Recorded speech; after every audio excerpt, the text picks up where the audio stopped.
So, I've, again, been going through an incel forum, and something that I've noticed is that a lot of these guys tend to look up to people who our society views as enemies. They talk about Jewish people in a way that makes it obvious that they kind of agree with the Nazis.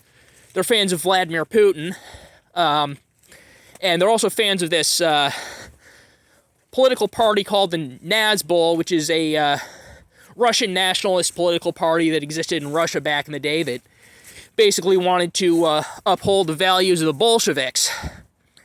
And, you know, what I get from all this is they have a desire to basically just say, fuck you, to our modern society, and anyone who our society views as the enemy, they view as an ally. And I think this is entirely understandable, and the reason why it's understandable is because I think our society has failed them, and actually betrayed them in a pretty horrific manner. And there's a principle of evolution that I've wanted to talk about on my channel for a while, because you can gain an incredible amount of wisdom from understanding this. And that's that the way that natural selection works is it's not just a zero-sum game.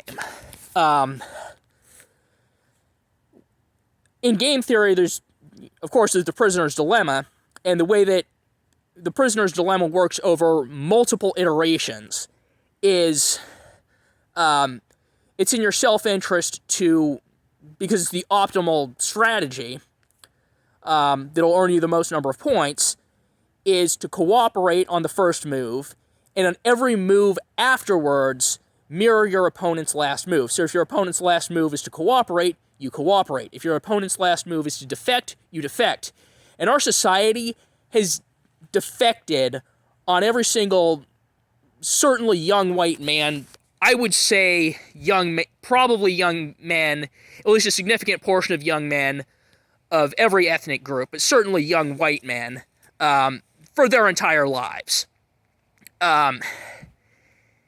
Because the adults in their lives have an obligation to help them to be successful and do so in a way that's bringing them down a path in life which will make them happy, and they failed to do this. What they've done instead is told them that you're a white male, so society's better off if you fall behind, if you don't achieve your dreams, if you don't reach your full potential, so that you can just be pushed out of the way so we can fill our diversity quota. And the other thing is biologically, in order to attract a mate, what males do is they compete for status. And this competition for status is the reason why men have this drive to pursue excellence and, you know, set ambitious goals and strive to achieve them. And what our society does is it says that it's a bad thing if men, on average, have a level of status which exceeds the average level of status of women. You have to have a quality of outcome and social status between men and women, which means effectively, one, you have to stamp out young men's efforts to pursue their dreams and their efforts to be successful, which is fundamentally anti-American. America was built on the idea that normal people should be able to make it, and they don't live in a feudal aristocracy. Ordinary people should be able to strive for success and reach the highest level possible, and young men of the last few generations have been betrayed on that level. And they've been betrayed because the ideological left says the world is better off if they're pushed out of society in a way that is actively aimed at harming their ability to form intimate relationships. Because feminists also, part of their strategy is to reform masculinity to make it less threatening to women so that you can achieve their utopia.